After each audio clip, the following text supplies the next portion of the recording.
Hi, I'm Cynthia Schiller. Please like and subscribe, hit that notification bell. We're going to talk about how the narcissist, a relationship with them is like a full-time job. We went into it for a partnership, and I'm going to talk about two different ways. It's a job to be with these narcissists. First, we go into these relationships. It's like we're presented with this partnership. Everything sounds great. The love bombing looks like we're going to be successful in life. So we move forward. We invest our portion. When we both invest, it just grows. If somebody's taking from the company, it's just going to fall apart. So we have a trust that we're going to keep moving forward. We're going to make our dreams come true. So we're going through life with them. All of a sudden, the narcissist changes into kind of like a boss and knocks us down to where we're more of an employee. So the expectations, the way the verbal dynamics start to change. And that's when they start devaluing us. They no longer see us as a partner. They see us as less than. So if you've ever had a job and you have a boss, that's who you have to please. So you have to try. You're kind of walking on edge to where you fear that you could lose your job. So you have to make sure that you're in control. I kind of own my own business. It's kind of nice because I do a lot of different things. But it's nice. Like, I'm not going to fire myself if I decide to move on. That's different, but it gives me a comfort. I've had jobs where you're like, oh, am I going to be late? Am I going to be late? And you get worried. And that's kind of where we start walking on eggshells. So, once the narcissist sees us walking on eggshells and they see us trying, it's almost like they up the expectations. So we got to try even harder. And it's a never ending cycle where they're going to expect more and they're going to expect more. And I did a video where I was talking about, this is how I got through high school. I'm very smart, but I'm extra smart to where I knew to play dumb, because in my English class, my teacher had said that it's based on your personal progress is how your writing is graded. So I didn't want to come forward with, really good work, because then I had to keep going up and up and up. So what I did is I did these kind of crappy essays. And then I did okay, a little bit better. And she was like, wow, Cynthia, you're really trying. You're really exceeding, da, da, da. And I'm like, I haven't even gotten to the level where I should have started at, but I knew, which is kind of like the narcissist. They know how to play the game. Now, granted, this is in high school, which is like the narcissist. They're in a younger state of mind. What do I get away with? How do I make sure I get what I need? And so you're going through this relationship. It should have been a partnership. All of a sudden, out of the blue, the narcissist, just something snaps like, hey, I don't want to share all the benefits. So they start giving us less and less and less when it should have been 50-50. They don't want to share all the work. So now we're doing more work. They're reaping more benefits. The balance is starting to go off. And it happens like really quickly, is when we start. It's a quick decline. It starts out slow. But then instantly, once they know we're walking on eggshells, that's when they start to take all they can, try to get more from us. And they feed on our insecurities that they put us into, because now we're like, how did I end up here? Like, I thought we were partners. And the more we talk about it, they give us that word salad, and we're like, I don't know how to get out of this cycle. The more I talk about it, the more it twists and turns, and the more I get lowered. And then you get the silent treatment. So you're like, I don't know what to do. When we start getting confused and we start feeling unsettled, the more unsettled we get, the more likely we have reactive abuse, to where we either lash out or react in a way outside of our character. So now we're even more uncomfortable with ourselves, because we're like, I would not have acted that way. We start having this anxiety, just trying to find answers or how to try to get back to that partnership, because that's what we agreed to. We got all these emotions going on. They're starting to cause physical brain damage, physical ailments, and we just want the homeostasis again. Because that's why you get into a relationship. That's why you get into a partnership. If you knew you were going to get screwed over, you would have never been with that person. And the other way it's a full-time job is our mental state is in overdrive. One, we have physical expectations put on us that kind of sometimes, depending on your situation, but can be overwhelming. You got to take care of the kids and the laundry and the scheduling and the doctor appointments and the food and shopping and on and on. So you're physically exhausted.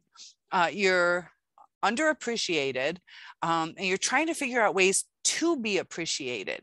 So you try those things and you're still not appreciated. So our minds are going in overdrive. We got the other things with the kids or the food or the shopping. We got all this stuff going on. And we just want it, like, we're starting to go a little crazy. That's where the crazy making comes in, because we're like, this is too much for me. This is too much for me. And maybe we ask, for help. And let's say they don't even give us help, but sometimes just a hug, like, I appreciate you. Sometimes that's worth all you're going through. We need our feelings validated.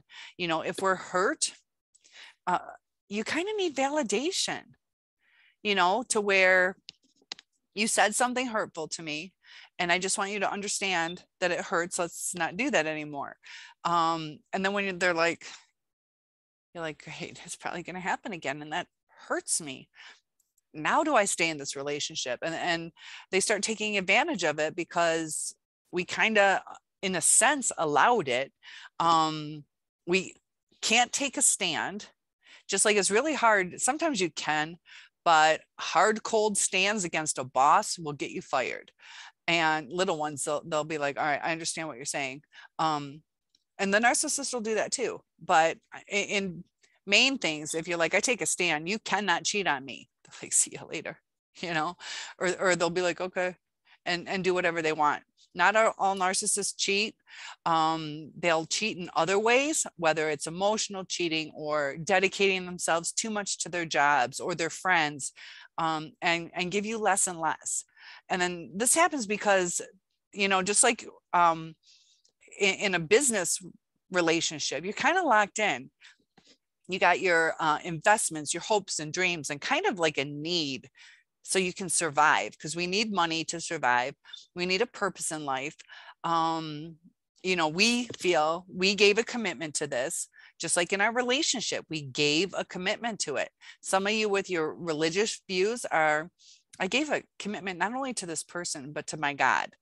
And sometimes that's really hard to back out of. And, we're meant to move forward in life. We're meant to have a good life. That's why we were put on this earth. We weren't put on this earth to suffer endlessly. We were put on this earth to suffer, to learn from it.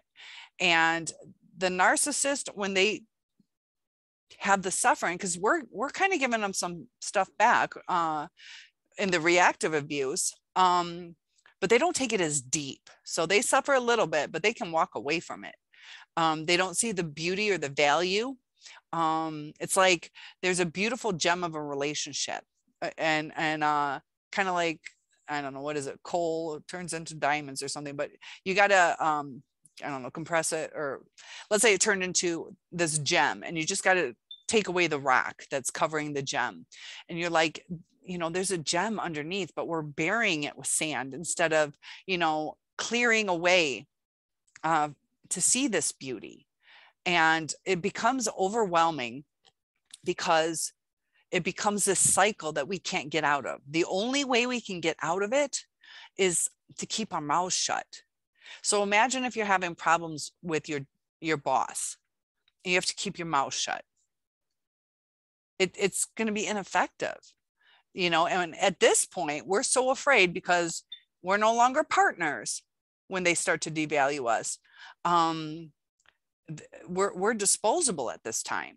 In the love bombing stage, we're not disposable yet, because they're like, okay, I see potential. And it's sad. I don't want you to think that you didn't have the potential. You had feelings, and the narcissist feeds off of that because they're empty inside. They are striving to take feelings. Sometimes, they have to take away your happy mood. It's not so they're happy, because they'll say they're happy when they take away your happiness. What it is they take away your happiness so you're on their level. Doesn't make them happy. It just makes you equal, because once you're happier than them, they have like a jealousy and a resentment and an anger. So for them to settle what's going on in their head, they take it. It doesn't fill them with joy. It fills them with equilibrium in my eyes. But to think about, how do I talk about this? What's exhausting for me is, how do I not say what I'm feeling? How do I not say how we can fix this? If you do try or ask for suggestions, they brush you off, which hurts more.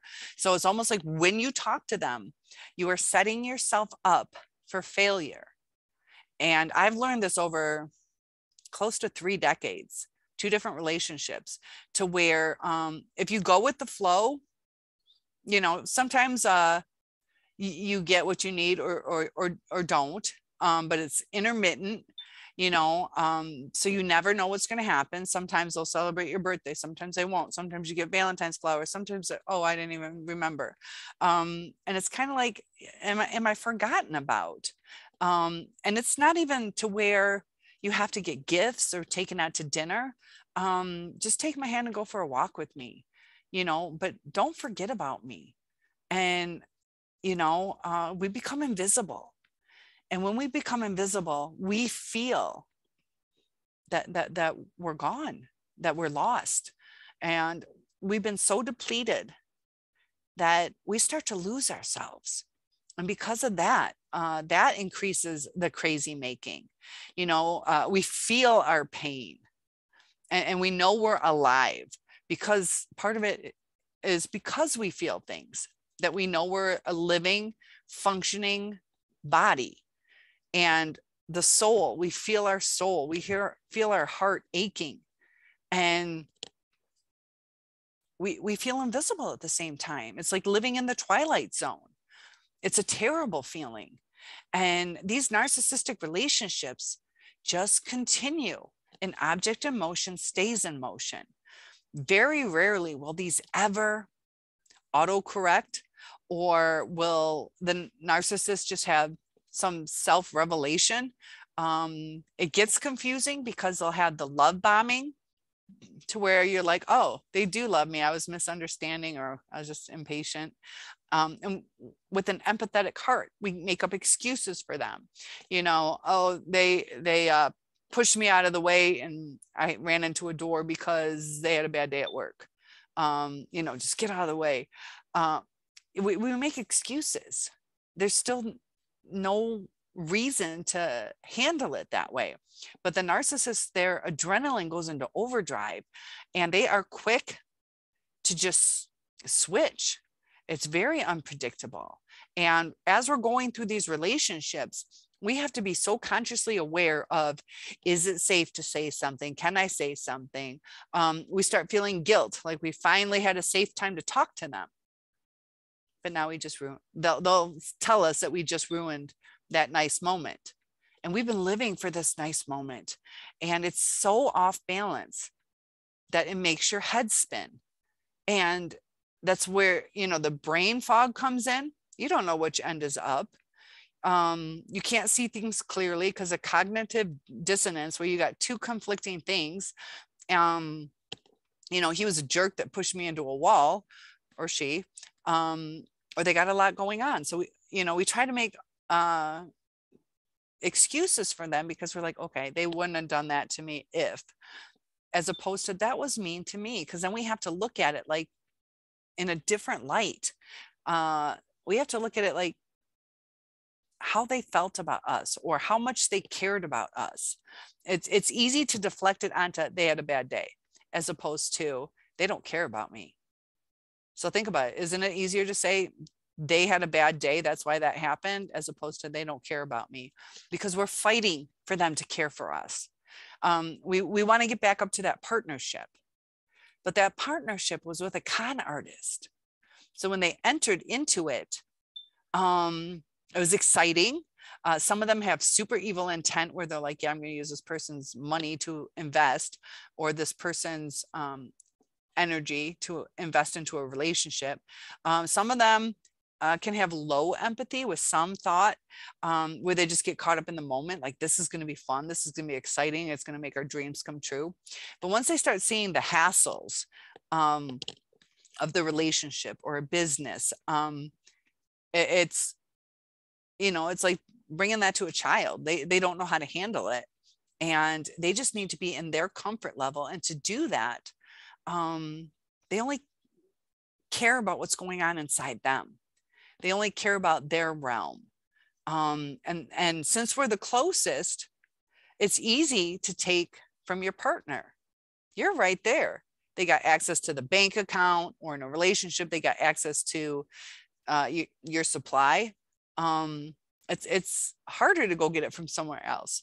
But if something goes on where you either take a stand or are out of town, or have a sick child, and you can't be there for their needs, they'll go get it somewhere else. Just like if you were in a business together, the money's not there, they're going to go steal from someone else if you don't have the money.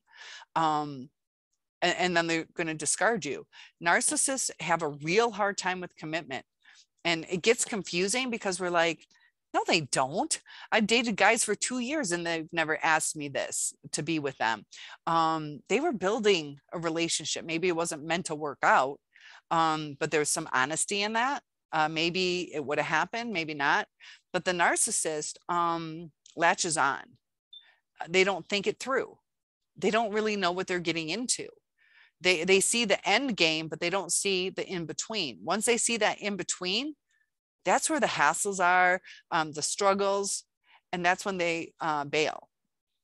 But they don't want to cut complete ties, because they always want a way back in case they can't get it somewhere else. That's their comfort level. That's why they don't give us closure. So as we get discarded, or we've been discarded and then they hoover back, that's more crazy making. Like, you told me you hated me, now you want me back, and you love me. Their words don't match up. It's a full-time job trying to figure this out, trying to figure out, why do we hurt so much? Even now it's a full-time job.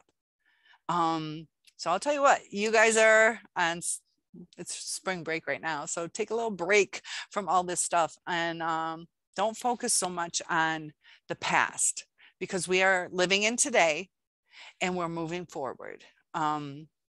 Your thoughts become your actions, and your actions become your future. So take care of your thoughts. You're never going to figure out what's going on with this new supply. You're never going to figure out what went wrong, because often it was something stupid. And if you focus on I forgot to bring the napkins in from the car and now we broke up. It's not about that stuff. It goes way back to when something clicked. It could have been like, he doesn't like the way you brush your teeth. You squeeze the toothpaste the wrong way. You don't roll it up. And that started the devaluation. Little things. And it does blow your mind, because you're like, geez, does it have to be that big of a deal? We could have agreed to have 2 separate tubes of toothpaste, or whatever your situation is. I think that's the hardest thing for us to grasp onto, is a lot of the times when we're discarded, it feels like it was over something stupid. And it's just, the narcissist is starting to put the feelers out for other opportunities. Just like your business partner, they're going with the flow until something better. They'll keep you around. They'll start devaluing you. And it's at that time, it's easier to find better opportunities because they knocked everything down. So I just thought it was a good analogy of we went into this for a partnership.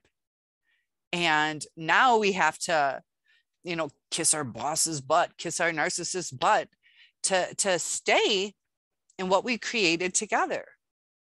And they're taking everything from us, so in the end, who's going to reap the benefits?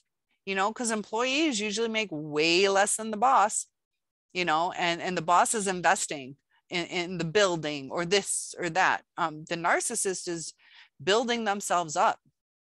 So if they're tempted by other supplies coming at them, or if they want to go get it themselves, they're putting themselves in a pretty spot. And they've learned all these tricks on how to manipulate. And it's just a vicious cycle. So please like and subscribe, and suggestions are welcome. I'll make some videos for you guys. One-on-ones are available, and I'll see you in the next video. Have a good day.